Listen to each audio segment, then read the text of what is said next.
John Dibella must be so excited. It's not often you get to sit in a poker tournament with 18 million chips. There's only two types of poker tournament winners: pro crushers and amateur dream runs. And if I think back to PCA 2012, Joe, we definitely saw the latter there. Oh yeah, John Dibella ran like a brand new Ferrari, which he then later bought for his kids with his $1.7 million in winnings. That is a hashtag fun fact. Enjoy these highlights from Mr. Dibella's run, and then please subscribe to this channel. Action on Juan Lu. Jack 7.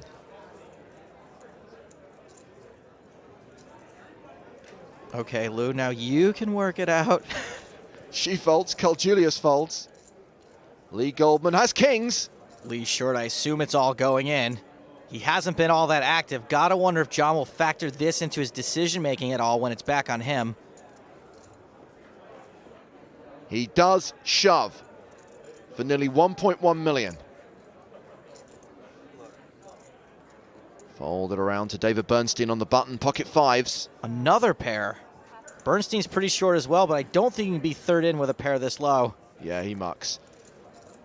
And Ruben Visser's got tens. OMG. In Ruben's case, he's probably better off letting one of these two guys go broke or nearly broke and just laddering up.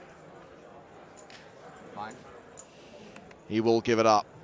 Faraz folds the big blind. It's back on Dibella. Dibella with the third worst hand we've seen. It was probably 8. Was that 840? I call. He makes the call. Dibella made a hasty call, but ultimately won. The math would usually dictate anyways. However, now he's a 4-1 dog. And the John Dibella fan club falls silent. Goldman set for a double up. Dibella will be left with 1 million. Boy, he sure looks nervous about it. So far, so good. Goldman has the king of spades as backup. Fives would have flopped and open-ended. Yeah, shoulda, woulda, coulda. Jack on the turn. Goldman smiling now. Just one more card left to fade. 2 outs for Dibella. Goldman set for the double up. But it's a 9! That's just terrible. Faraz Jukka finds jacks on the button and raises to 550,000. Pocket fours for John Dibella. All in. And he shoves. That's kind of a big shove, but there's not much you can do against a wide button opener with a small pocket pair. Sixes. Don't think Schwan can call. She will fold. Call. Faraz snap calls. And things ain't looking great for John Dibella. John is a 4-1 dog. 4 on the flop. What a bizarrely unironic thing to happen to a guy named Jacka. Now it's Faraz who needs to hit. John Dibella set for a big double up. If it isn't a jack on the river, Dibella will be playing more than 10 million chips. It's a queen, so a bad beat for Faraz. Dibella getting super lucky there. Looks like we'll see a raise from Faraz. He makes it 625,000. Pocket sevens for John Dibella in the small blind. Faraz in a dominated position again. 1.8. 3-bet to 1.8 million. And aces for Julius, and he just calls. Flatting here is going to look super strong to an experienced player like Faraz, but maybe not to a guy like Dibella. This move will be profitable in the long run against less experienced players, hence why Jaka just folded like the wind. And John Dibella flops another set. Well, it looks like this move isn't going to be very profitable in the short run either. I take it back. John Dibella may be the best poker player I've ever seen. Check. He checks. Dibella's playing it all right so far. Julius picks up some great chips. They're worth 100,000 each. He bets 1.1 million. This is a spot where you want to check raise all day, every day. You can't afford to slow play with this board texture. John Dibella did not get the memo. He calls. His hand is very susceptible. Not anymore. Full house. This guy runs real good. He checks a second time. Kyle thinks this was a safe card for him. Pretty unlikely. Dibella's got an 8. Yep. Once again, the bet is 1.1 million. Dibella trying to put off some reverse tells like he's got a real decision here. I really think if he was going to raise, it should have been on the flop. This is going to look very strong. He check raises to 2.5 million. He's got 3.5 million behind. All in. Julius shoves. All in. I call. Did you see that side? Come on! He shows the full house. Julius is disgusted. I think against a more solid player, Kyle might consider folding to that turn check raise. Dibella set to dub Elapa. Julius needs an ace or an 8, but it's a king. Dibella doubles up and takes the chip lead from Carl Julius. Kyle has king 5 on the button in the small blind. And he raises to 650,000.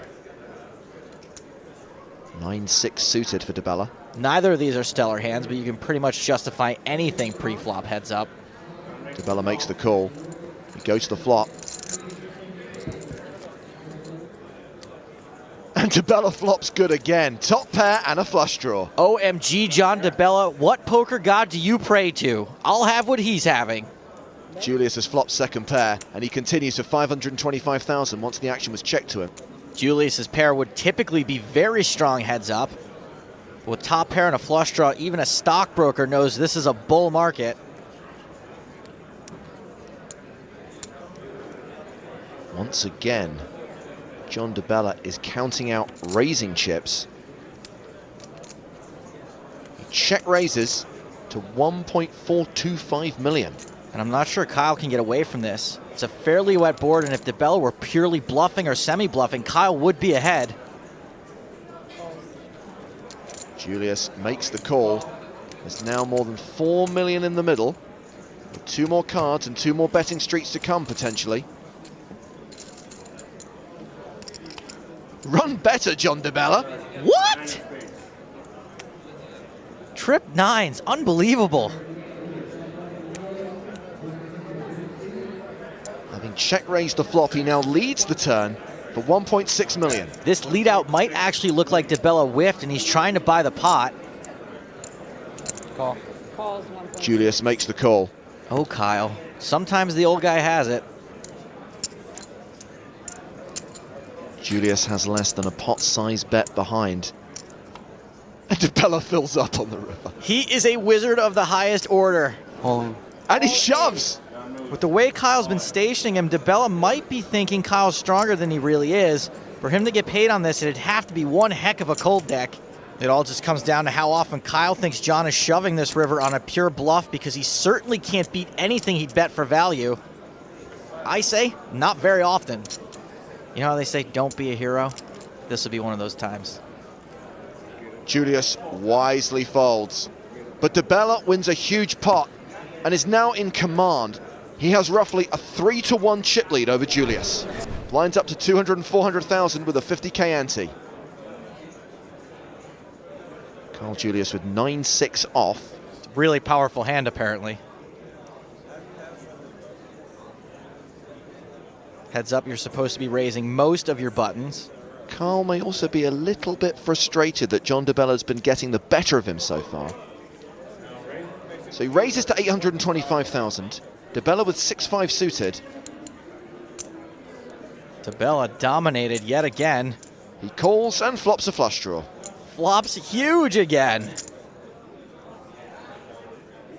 Checks to the razor. Julius with no hand, no draw. He does have the best hand for now. The mighty 9 high. He bets 725,000. Kyle has to c-bet tons of hands. I like a raise in this spot to get him to fold his junk, so you're not just calling and facing more barrels with 6 high if you miss. Dibella flats. Calling's not bad necessarily. The 8 of diamonds on the turn. And this is why I prefer a raise in that spot. If Dibella faces another massive barrel, he's only got 6 high. Both players check, and it's a club on the river. Gets there again. Now, John's passivity in this hand may have convinced Kyle he can't have a flush draw, so I don't really see how Dibella can get any value out of this. Dibella going for chips. He leads the river, makes it $1 million. Kyle's only got 9 high. Should be an easy fold. All in. He shoves! Oh, boy. I call. Dibella calls and that's it! He shows the flush and he will take the PCA title! Incredible! So sick.